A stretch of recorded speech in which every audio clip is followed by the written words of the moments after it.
Good morning, ladies and gentlemen. My name is Sipiwe Kajwayo, and welcome to the Youth Leadership Summit in 2025. It's a pleasure for us to have you here today. So as a point of departure, please give yourselves a round of applause for making it through. All the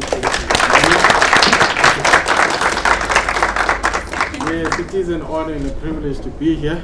Thank you so much. We will be having a discussion and an engagement here. It's a wonderful session. What we're requesting for, please engage. Do engage. As Lincoln has already mentioned that we need to engage, and we're hoping that you benefit immensely from this engagement. Okay.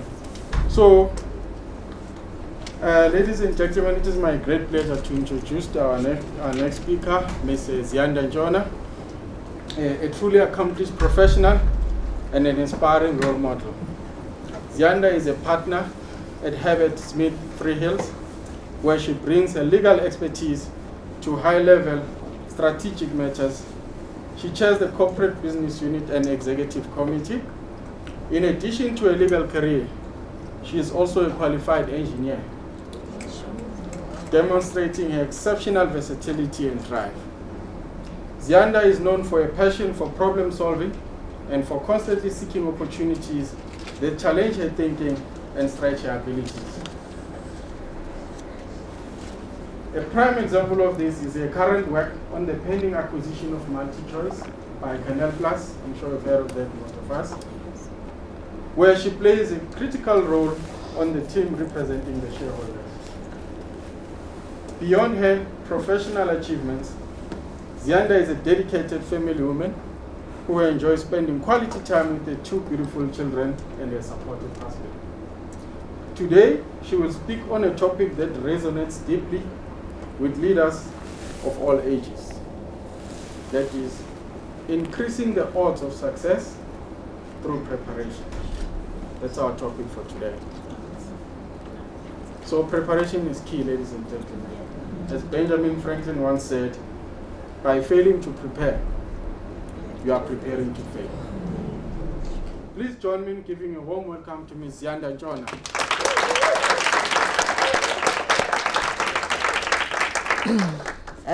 Molweni.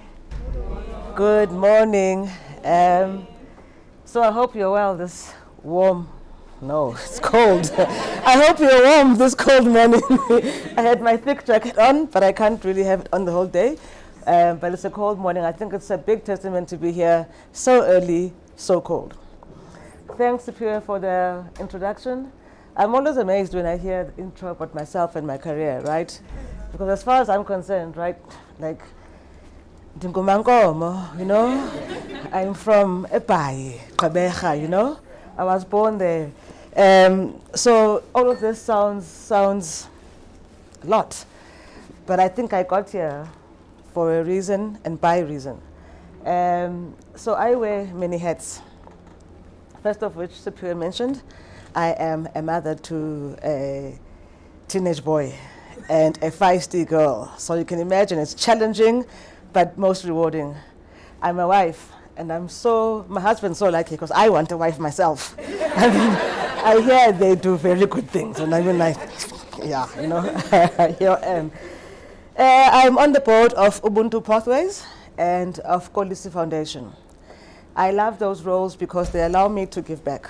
They give meaning to my daily. I'm able to use my legal plow into something meaningful beyond boardroom talk. You know, I can see my contribution. It manifests itself. I'm also co-vice chair of the Africa Regional Forum of the International Bar Association, which is an international platform for the legal fraternity. Which brings me to my day job and my daily. I'm a corporate lawyer, M&A lawyer, have been so for the past 20 years. I currently head up the corporate team at the Joburg office of Herbet Freehills Kramer, an international global law firm, which I joined on 1 March. Prior to this, I was 19 years at Weber Ensel. You'll see ENS, the next room. Yeah, they're a good law firm. Weber Ensel is a good South African law firm, and I think that just, yeah, having left it, I can still say it's stellar. Like Lincoln was saying, when he was at Standard Bank, his blood was blue. until, you know, the sucker came along. Me too, at Weber Winsel, my blood was Weber's until something pulled me, you know. So with all of that, I can safely say I'm an experienced, seasoned M&A practitioner, and I am surviving and enjoying big law. I've learned this new term now about big law. I never understood or knew what it was, but apparently we call big law, these big law firms. And look, I think I get the concept. And as I said, I'm here, surviving it. Before, in the middle of Weber Winsel and HSFK, I went to Poswa Incorporated. Small law firm. I was consulting for about 18 months. And I'll tell you what it did for me, you know, as we talk. But I think it's important not to skip that out of my journey. So a little bit about me, vulnerability. I speak fast, I stutter. If I speak fast, please stop me.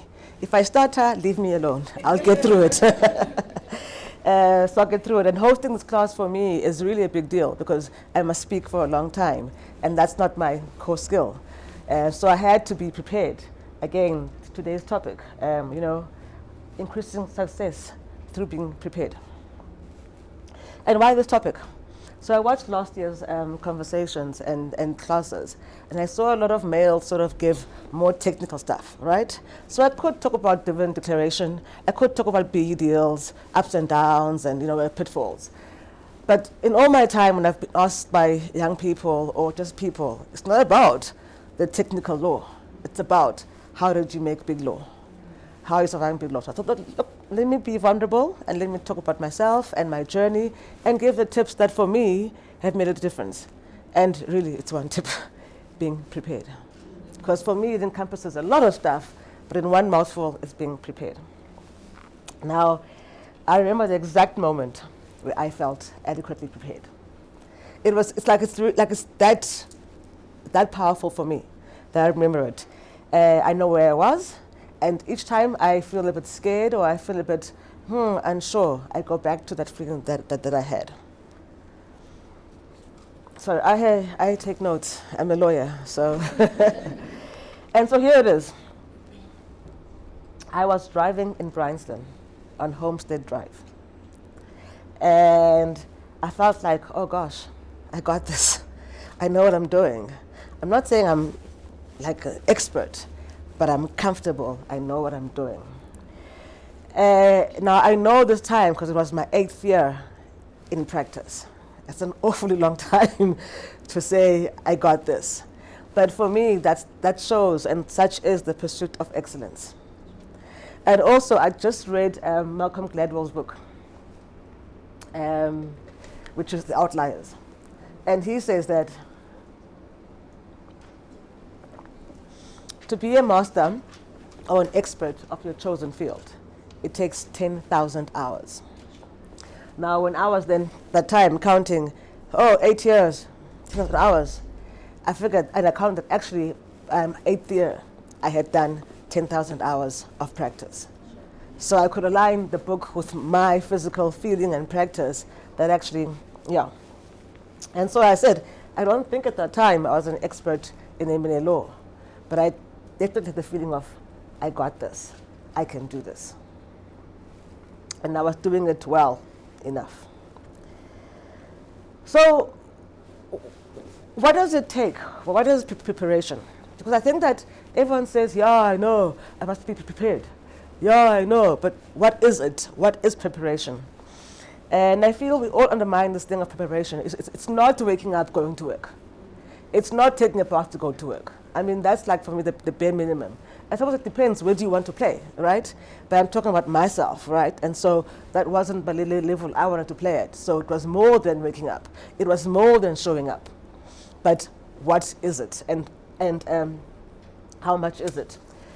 So I always use the example or analogy of the newlyweds, right? And hard work. So you've been dating, don't live together, now you live together. And of course you talk, what's my values? Oh, I want this, I want that, I want money. Talk about hard work. And you subscribe and commit as a couple to hard work. Then you get to live together. His version of hard work is he wakes up, does a 9 to 5 earnest job.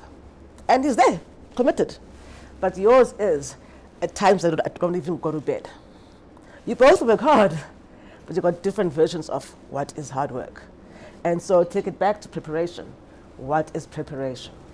It's not reading the file the night before. That's the 9 to 5. So for me, and what did it take for me, and what do I see as adequate preparation? So I think lots of us sit in waiting rooms, right? We're waiting, we've studied, I've got my LLB, I've got my MPA, whatever it may be, and I'm waiting for the opportunity. You're not going to get out that waiting room because you're waiting.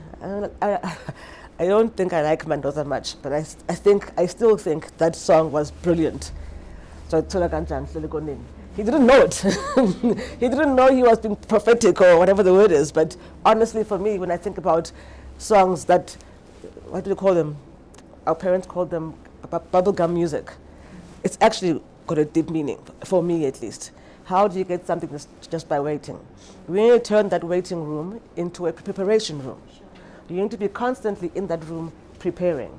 When someone comes to you, hey, what do they know? You're ready because you've been preparing. But if you're just waiting there, just waiting, it's not gonna change. It's a bit, for me, preparation is constant, consistent. It's like those Luigi games, right? You finish one level, next level. You keep on going to levels. You don't see Luigi rising. If he's resting, level 0. So it's a constant work. It's a constant, consistent work. That's what it is for me. Even today, I had to prepare. But to be able to be here today, it represents years of preparation. Probably like level 105, but I've got another 105 to go, if not more, because it's a constant preparation. So I mean, my slides don't have to read them. They're just to make things more exciting, and I was asked to bring slides. But the one for me is, sort of big quotes, right? What do people that we respect, what do they say is preparation? So I think not much of here will be new, but it's when preparation meets opportunity. That is big philosopher. But more relatably and more relevant is Oprah, Same thing, like it's preparation meeting opportunity. I love Simon Sinek. I watch him a lot. You'll see him a bit later as well. I love him for being relatable. I'm able to listen to him and apply that stuff, in my daily. And he says, nothing like luck, consistency. And I am a big believer in that. Preparation is being consistent. Jeff Bezos, many people undermine, this is my own wording, undermine the power and time for preparation. So he basically, when you go do a presentation, you're doing PowerPoints. He said, no, he wants a 6-page memo. Because in doing that 6-page memo, you are preparing. You are aligning your thoughts. But the presentation, you put bullet points. You don't have to go deep into something. Okay, so I was just going through sort of some quotes, and I was saying Jeff Bezos, he'd banned PowerPoints. Because in the PowerPoint, you're doing point form. And ask for 6-page memos. Because in preparing that 6-page memo, you must think and get alignment and able to go deeper into that subject, innovation, whatever. So again, he was forcing people to understand what preparation for a particular topic is. Again, Malcolm Gladwell talks about 10,000 hours of practice to make you expert. In big law, it's quantified as 1,400 hours over a period of 8 years. And that's when you are able to be assessed for partnership. Now, it's very important. They're not saying 8 years and assuming you've done the hours, because it's in the doing that you're becoming prepared. It's not in the time you spend, because nobody's able to sit and monitor your time. That no shame, she really was there for 8 hours, for this hour every single day. It needs to be evident in the hours, right? In the doing. That's why even on your 8th year, you get into, I'm talking about big law. You've done your senior associate now, and you're going into partnership. It's an interview. Very first thing, barrier, is how many hours have you worked? If you haven't done those hours, it's a bit of a problem, because how do I say you're an expert because you've not actually done? That's why in my team, I make sure that my team is always kept busy.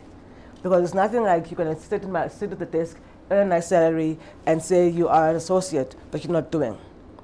And when you're going out there and saying you're part of this team, but you look like you're empty or you're not able to do things, it's not excellence.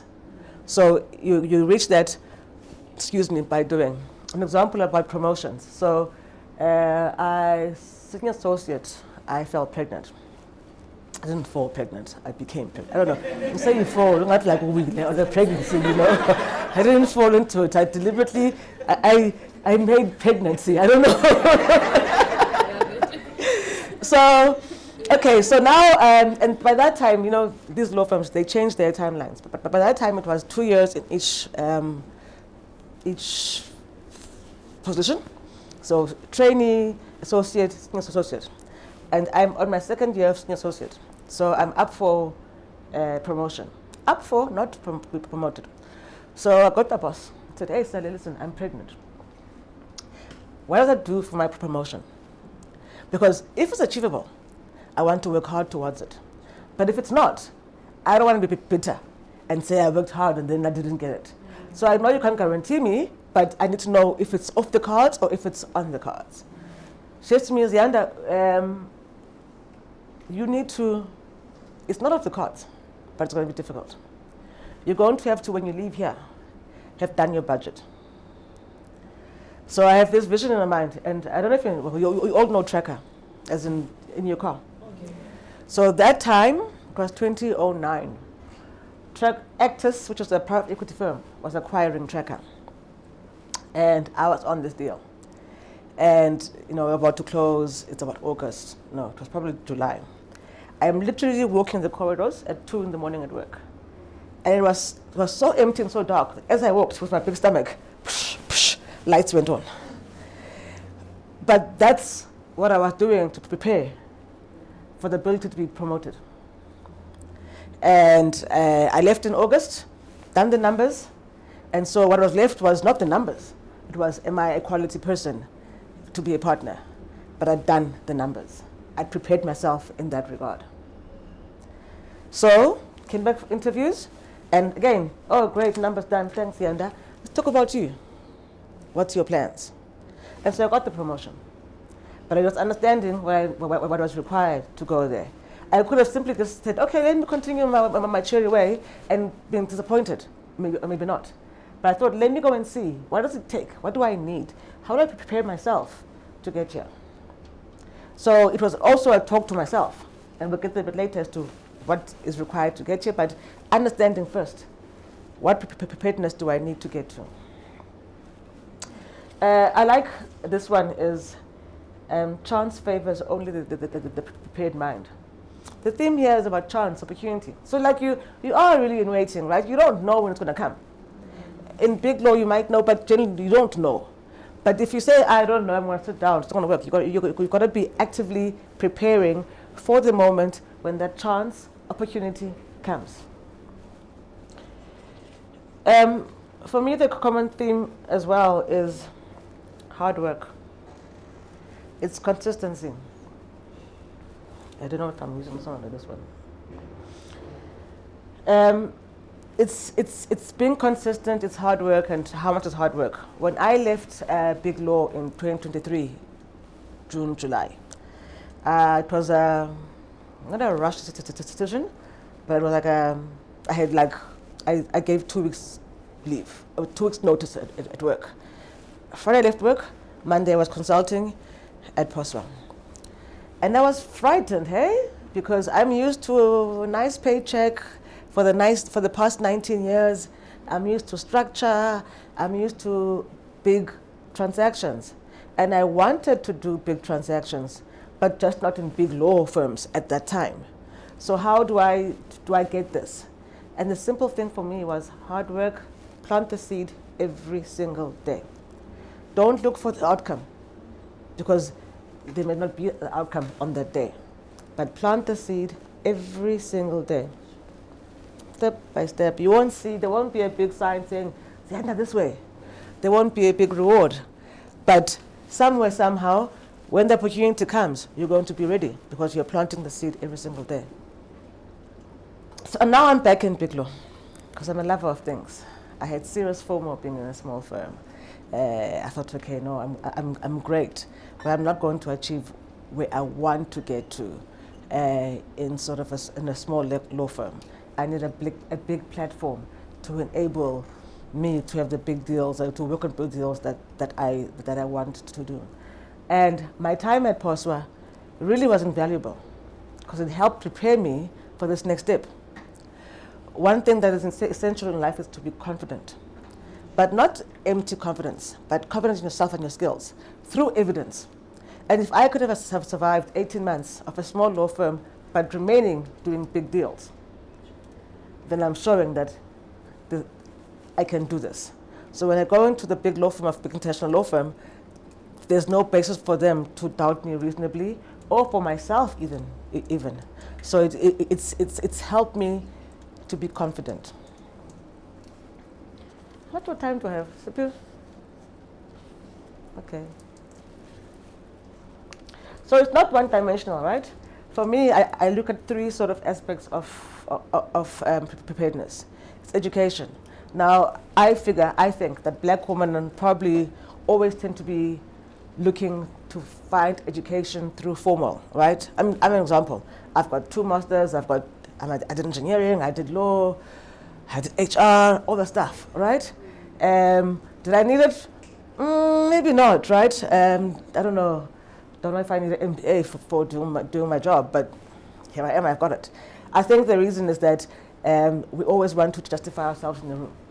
That's just that's my thoughts and my personal experience. But number 2 is that I want to be prepared. And if somebody wasn't going to give me on-the-job training, I'm going to find it myself. So I felt like, oh, I really want to understand African, when you travel, you see Africans in dance shows, But I wanted to experience African professionals. Where? Oh, simple, do an MBA in Africa. So that's my easy access into getting education that I want. But the whole idea is you need to get education, on-the-job training. You must be willing to learn, guys, and to receive feedback. I think that this thing of receiving feedback, it's a two-way thing. I think it's very hard to give feedback, right? And the problem that young people have is that you aren't receptive to feedback. Your boss won't give it to you, then what's going to happen? He will stop working with you. Then you say, hi, I'm not getting work, because you're difficult to give feedback to. So if you're the one trying to prepare, right, you must be the one making the environment for you to be an on-the-job learner. That means taking feedback. That means being engaged. That means going a little bit more than you've been asked to do. If you're going to do just tick the box, yeah, I'll get it, yeah, okay, it's great, but somebody else will do more, and I want to work with them more. If you're difficult to give feedback, if I say to you this work is sloppy, then you're offended, can I tell you I'm not going to come back to you again? Because I also have my own problems, So I think we all go to work with too much of our persons in our handbags.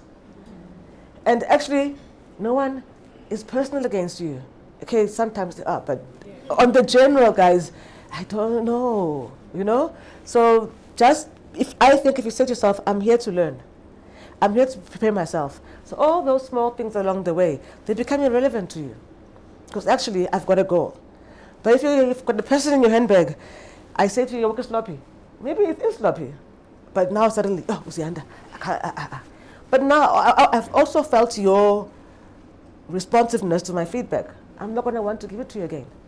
And I'm going to go to Lucy, because Lucy was better receptive of my feedback. So you have to want, on mental, for me is that it's very important to have the mental space to be there. Mental because prepare. You have to be resilient. Now someone said to me, why must I be resilient? Yeah, I don't come to work for hardships, so why should I be, that? And it's probably true, but on the counter, resilience means bouncing back, right? And bouncing back, so you have a car accident. It takes resilience to continue. No one plans a car accident. Someone dies. So I think Life just throws us stuff that require you to be resilient. When you're pushing every single day for 10 days and no one says thank you, or no one says great job, Joanne, for you to push the next day, it's what? Resilience. So it doesn't mean there's a deliberate hardship for you to be resilient. It means that something inside of you says, no matter what, I'm able to continue and to keep pushing. I had a new CA in my team, a new trainee, and I gave a document to client. I don't know if you know, but nothing is perfect. You give a client a draft, they review it, they come with the comments. CA went, yo, Ziyanda, he's not happy, so many comments. I'm like, yeah, this is how it's supposed to be. Like you don't, even as a partner, you don't do a document and it's perfect because there's a lot of personal stuff to go into it. But CAs take a lot of knock, I think, in terms, I'm not going to say all of us, knock when you get a document with so many comments. It's the learning curve. It's part of being resilient. It's part of receiving feedback. And so it's not, for me, and they say, you know what, you failed so many times. I don't know. I don't think it's failure. I think that you have to, a stupid example, not stupid, the guy who made the light bulb, he tried 1,000 times, 100 times. I wouldn't call those times failures. I don't call them failures. They're just him trying. They're him getting to where he needs to get. So I think we're too quick to label things failures. We're too quick to say, oh, I did bad there. No, it's part of the journey. And if you're saying it's a failure, then you're making it harder for yourself. It's part of the journey. I'm learning. And I must get feedback. The feedback comes from my boss saying, please change this. The feedback comes from you being fired. You can choose. Right? But you're not going to get to the end game or wherever you need to get to without feedback, without learning. And so don't label these things as failures. They're just part of the journey. For me, mental is very important for attitude. I will choose somebody who has a good attitude over somebody who is smart. I believe that we all have it in ourselves. Obviously, there are people who are like, I'm not a creative. I'm much more an executor. So I'll know where I should go. But everyone has the ability. But the attitude is what's difficult to get right. If you don't want to learn, you can be as smart as anything. I'm good. I'm going to invest in somebody who actually has the good attitude. This quote here on top about a smile, you know. A smile isn't just about hello, hello, hello. It's also yourself. You're signaling to yourself that actually it's okay. It's more good than bad, the opportunity. So you're then saying, I can prepare for opportunities to come my way, rather than blocking because there's going to be obstacles all along the way. I love this one. Be more loyal to your vision than to your feelings. Because guys, feelings will betray you, ne? Oh, they will betray you. Now, my thing when I was more junior was I would leave my ego at the door of my house.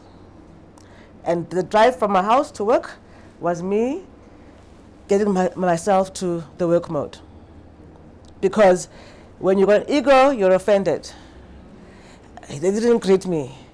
Oh, he went Ziyanda, not Ziyanda. Yeah, it's irritating. But does it change my world? No. And so for me is that you've got to keep your vision before your feelings. I'm not saying be insulted. You know, obviously there's all within reason. But your feelings will betray you. Do not let them. Take care of them. Hear them. Take care of them. But don't let them be what sway you to one way or the other. Don't be their slave. And with that, you must find the outlet. I had a community at work. We were 4 girls. And when my boss made me angry, I'd get angry because I'm human. I'd go, yo, homo, that dog. Hello, dog. You know, so you find outlet, right? You've got the feelings, but they're not. I'm not slaved to them. I know where to outlet them towards my friends who I trust. I know if I've got an assignment that's big and I'm not sure. Hey, Chomi, can you please review this? Is it landing right? I'm finding a community who will help me prepare. And the community must be aligned to you. Because if you're going to go to somebody who's got no idea or doesn't want to succeed like you do, they will say, it's sharp, Chomi. And it's not fine. So take time invest time in finding the right community and invest time in building the community and be that person, be the same to them as you expect them to be. It'll save you from your big feelings. Find a champion. Guys, you can't, I don't know anyone who survived or who's made it or who's done a career successfully who doesn't have a sponsor or a champion. They're the ones who will talk about you in a room. They will, in the corridor, they will hear. Excuse me, in my career, there's a woman called Sally Hatton. She was a tough cookie, is still a tough cookie, but she made noises about me in the corridors. People said, who's this Ziyanda? And she did a major thing for my career. But I had to give back. Because remember, by saying Ziyanda, she's putting her name on the line. So it's not she's not doing me a favor, and it's not a privilege, but it's an honor that I've got to, reciprocate. So we often say, who don't have a sponsor, find one, but also give to a sponsor. Make them proud that they, I mean, for me, for her to have a black woman in her team doing so well was great. But I made sure I am giving her the reward for being my sponsor, because without that sponsorship, I wouldn't have been here. Now I feel rushed. You have to want it ugly. My son, he loves this. He loves suits. So he asked me, Mom, is that like you? Are you like, what's his name? Harvey Specter. I'm like, no. So there's this meme where it says, how you can close a deal. It shows Harvey like this. And then it shows a little girl in the background typing. So I'm like, yeah, I'm the girl in the background typing. She's like, really? I'm like, yeah, that's what it is. You know, it's not suits, right? It's you have to understand what you're wanting out of this game and why you want it, and want it in its worst form. Otherwise, when the hard times come, you're going to fall off. What are you prepared to do? So for me, when my son was born, I felt a huge responsibility. I'm a black partner, female, in a white law firm, and at that time, not many had made it great or big, right? Like they were there, but it was like a stigma around black partners. And I was very clear, nah, I don't want to be in that stigma, I want to be whatever. But now I've got a child, how does it work? And I asked people, I said to myself, you know what, if ever my career doesn't progress and I feel it's because of my child, I will resent him. So I'm going to have to find a way to do both. But it was a conscious decision on my part to sacrifice not going to sports days, or I'd go for his game and then run away, you know. I wouldn't go to Saturday games. I wanted to rest. So there's a lot that I didn't do with him, for him, but I told him. And now he even laughs at, hey, Mama, you were never there. No, yeah, but you love your school, right? He's like, yes. So I've gotten him from, it was a let's talk, and he said, this is what I'm going to do. Obviously when I was older. There's a picture of him lying on my study floor at 4 a.m. So those things. But I don't regret them, because why?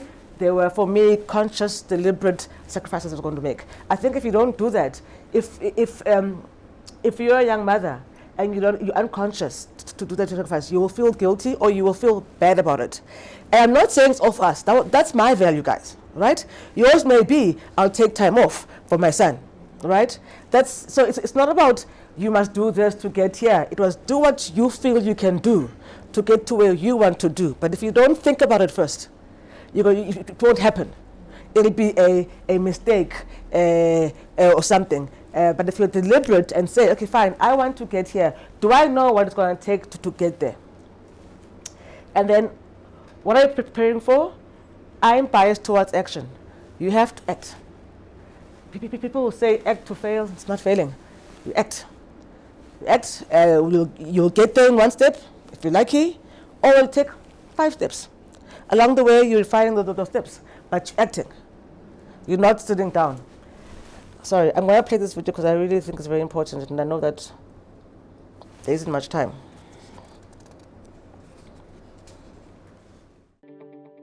Dopamine. Dopamine is the feeling that you found something you're looking for, or that you accomplished something you set out to accomplish. So you know that feeling you get when you cross something off your to-do list? That's dopamine. Feels awesome. You know when you have a goal to hit and you achieve that goal, you're like, yes! You feel like you've won something, right? That's dopamine. The whole purpose of dopamine is to make sure that we get stuff done, right? The historical reason for dopamine, we would never eat if we only waited until we got hungry, because there's no guarantee that we would find food. So dopamine exists to help us go looking for food. We get dopamine when we eat, which is one of the reasons we like eating. And so when you see something that reminds you of something that feels good, we want to do the behavior that helps us get that feeling, right? So let's say you're out there going for a walk and you see an apple tree in the distance. You get a small hit of dopamine. And then what it does is it focuses us on our goals. And now we start walking towards the apple tree. And as the apple tree starts to get a little bigger, we feel like we're making progress. You get another little shot of dopamine and another little shot of dopamine until you get to the tree and you're like, yes! Okay? This is why we're told you must write down your goals. Your goals must be tangible. There's a biological reason for that. We're very, very visually oriented animals. You have to be able to see the goal for it to biologically stay focused, right? If you don't write down your goals, if you can't see your goals, it's very hard to get motivated, to get inspired. For example. Okay, guys, time is running out. But the point is that, to your question, if you have a vision, know what you're going for. So every single day when I get to work, I've got a little, it's not a notebook. What's those things called? The stick-ons, whatever it is, I write down my to-do list on there. I feel so great. Or when you throw it away, like, yeah, I did this. He says that, for example, one time he went to a shop, he had his list, forgot what wasn't on the list. Why shop? Then he scratched it out. It's a physical reaction you get. But if you want to be resilient, if you want to continue to go forward, even though you can't see what's outcoming, to do a to-do list. And don't start with the big fat things because you're going to get stuck there. I like with small ones, small wins, so just cheat your mind. Because the trick for me is to keep going. Keep going. There's no Oboni picture. Keep going. If you've got a plan, and trust your plan. So I think about example, would tell us of going for every single morning, and you don't. It's fine, but if you don't do it, you're saying to your own brain, I don't have to. You're saying, actually, I don't trust myself enough to stick to my own plan. So when you make a plan, stick to it, even if there's no evident reason. It's only to tell yourself that this plan is worth it and you're worth it. Question? Okay.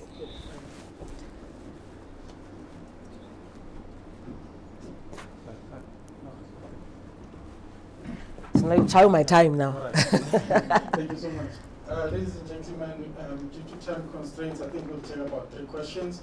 If you don't have enough time to take more questions, we are requesting if you can send an email with your question, and please ensure that you mark it that it's directly for Ziyanda. You can send it to the foundation. The email address is YLS@lincolnmalileadership.org. YLS@lincolnmalileadership in one word .org. Okay. So in order to save time, Ziyanda, I'll just take 3 questions consecutively. There's a request that if you ask a question, please stand. Okay, can I go? Yeah. Pleasure to meet you today. My name is Mbali Bilagazi. I'm a brand manager working at FMCG. And with the key note, my takeaway here is around preparation. It's such an underrated key to success. How do we find the time to prepare well? And how do we instill this value in others? You make time, right? So ideally you should get to work and look at your diary, and so I do my to-do list, because that's me planning for the day. You have to make time, and I've taught myself to say no, because it's nice to say yes. Told my diary can't look like that, because when do I think? But at the end of no, but I need to think. I can't just be doing, I need to think. And thinking is preparing. So on Mondays, I now have a new rule. I used to wake up and go on Mondays because I must show that I'm there. Now I wake up and I chill in bed. I'm not chilling in bed.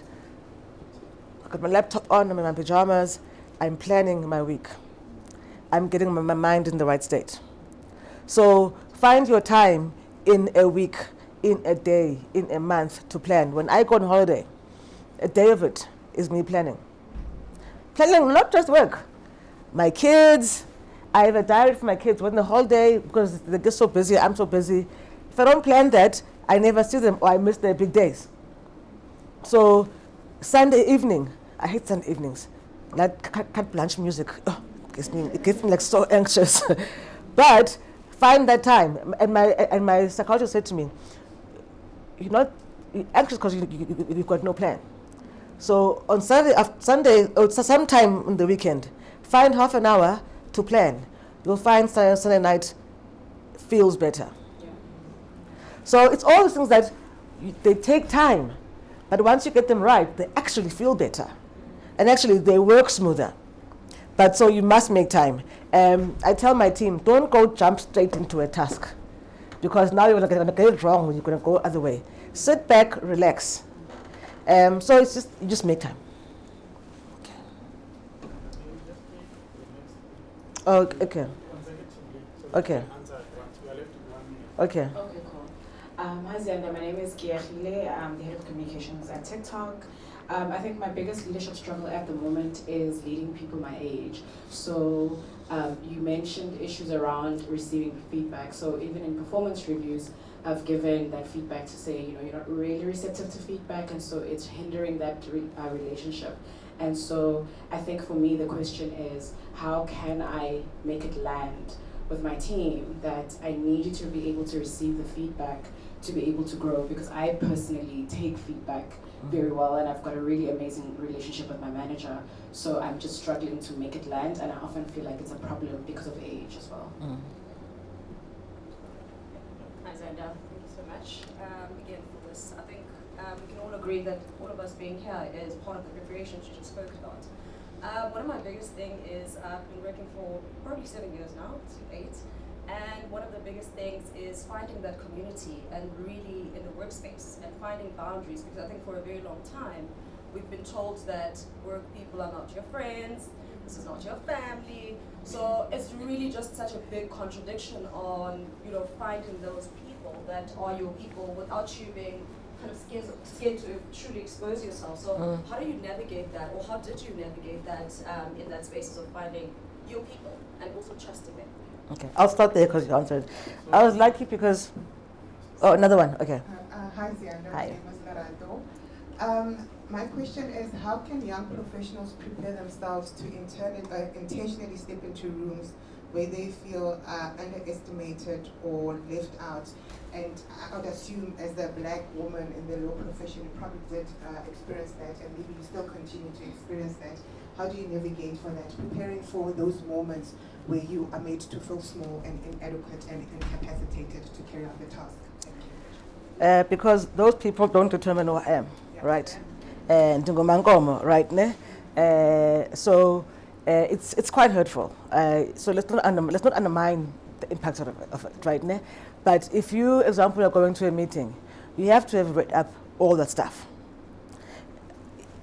Not times, even if twice, because I want to be able to say I follow the conversation. And it's a question asked of me, I want to be able to say I could answer it.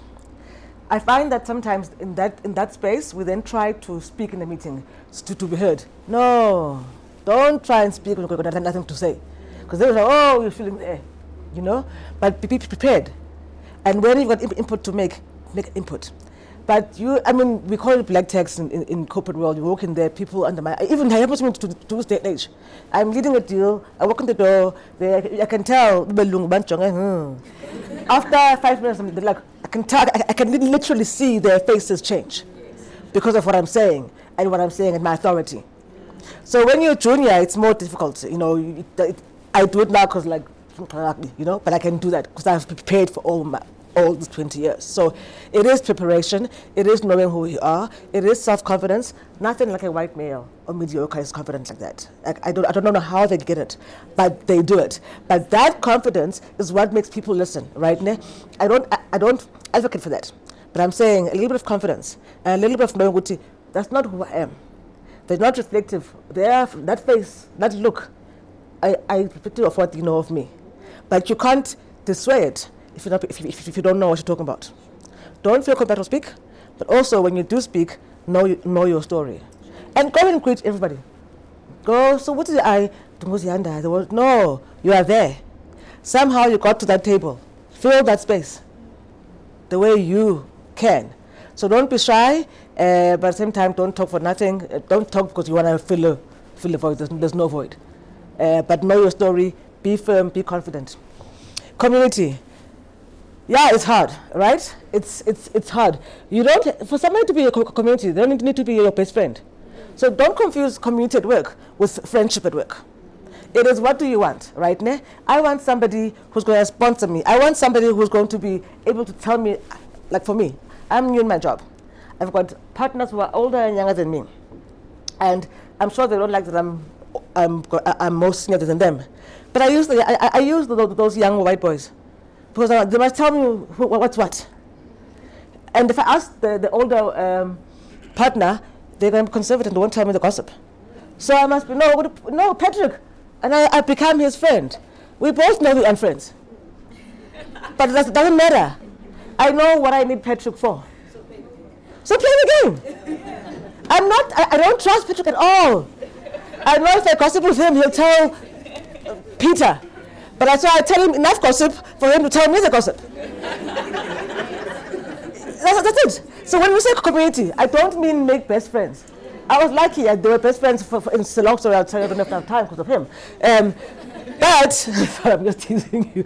But you find, okay, for example, I tell my juniors, so you must use people for what they offer you and what you need from them. So do not ask me where the loo is. Go ask somebody else. You're using up your quota of time with me. So when you want to talk to Ziyanda, okay, I want to know these things, go. I want to go talk to Peter. I know Peter, I need him for A, B, C, and D. That's why I go to him. He's not my friend. Last one about feedback. It's very hard. I had a lady in my team, she was 60 and I was 30. I had one trick, I forgot about it. It's not my cross to bear.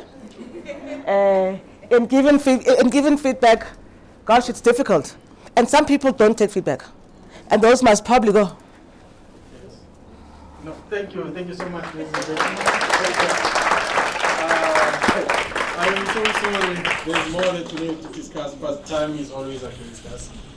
Thank you so much. To the people who have questions, please do email them. And in conclusion, we would like to thank Ziyanda, but you'll agree with me, ladies and gentlemen, when you say that preparation doesn't start on the stage, it starts in those quiet moments.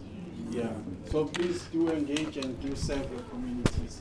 Thank you so much. On behalf of the Lincoln Mali Foundation and everyone, would like to thank you, Ziyanda.